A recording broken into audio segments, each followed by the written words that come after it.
প্ৰথম কথা এটা স্পষ্টকৈ কথা ক'ব বিচাৰিছোঁ যে মুখ্যমন্ত্ৰীজন কাৰ, হিন্দুৰ মুখ্যমন্ত্ৰী নে মুছলমানৰ মুখ্যমন্ত্ৰী? মুখ্যমন্ত্ৰীজনটো অসমৰ প্ৰত্যেকজন ব্যক্তিৰ মুখ্যমন্ত্ৰী হ'ব লাগে, কিন্তু আমি এতিয়া যিটো দেখি আছোঁ এই মুখ্যমন্ত্ৰীজন হিমন্ত বিশ্ব শৰ্মা কেৱল হিন্দুৰ মুখ্যমন্ত্ৰীহে যেন আমাৰ অনুভৱ হৈছে। কিয়নো এইজন যি ফজিলা খাতুন তেখেতক বাংলাদেশী বুলি ঘোষণা কৰিলে, তো ঘোষণা কৰিলে এক আচৰিত কথা, তেওঁ ককাই ভাই বাই ভনী চব ইণ্ডিয়ান, তাৰ মাজত ধৰি ফজিলা খাতুন কেনেকৈ বাংলাদেশী হ'ল?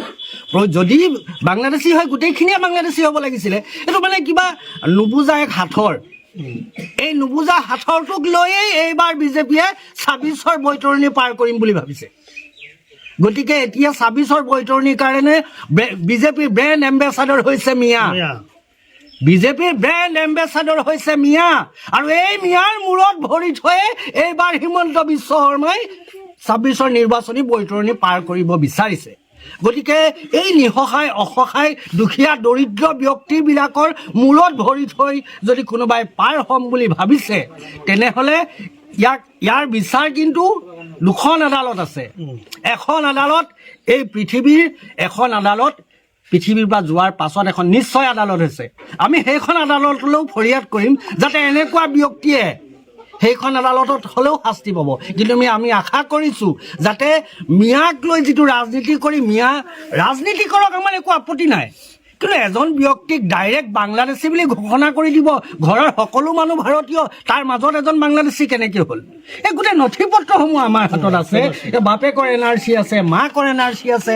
এটা কথা স্পষ্ট কৰি দিছোঁ, ইয়াত যিমানেই দল সংগঠন ইয়াত আহিছে, প্ৰত্যেক দল সংগঠনকো মই আহ্বান জনাইছোঁ, আৰু সেইসকল দল সংগঠনৰ লগত মই ব্যক্তিগতভাৱে ইউনুছ তামুলী আছোঁ।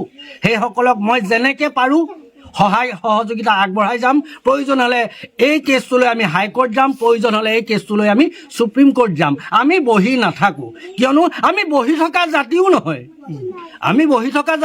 আমি কৰ্মমুখী এক জাতি, যিটো জাতিয়ে একেবাৰে বেয়া মাটিটো ধান উৎপাদন কৰি দিব পাৰে, একেবাৰে বেয়া মাটিটো পাচলি উৎপাদন কৰি দিব পাৰে। মূৰৰ ঘাম মাটিত পেলাই দিয়া এটা জাতি হয়, যিটো জাতিয়ে একেবাৰে য'ত একো নগজে তাতো গজাই দিব পাৰে।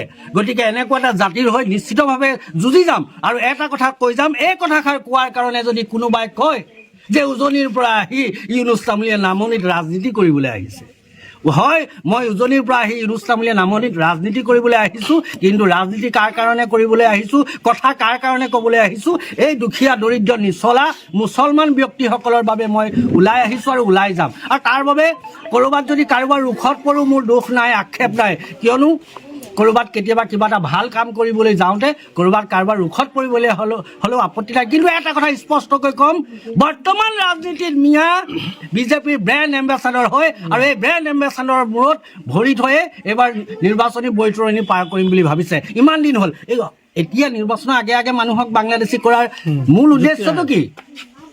ইমান খৰধৰ হৈছে কিয়? এই ভাৰতীয় নাগৰিকসকলক বাংলাদেশী সজাবৰ বাবে।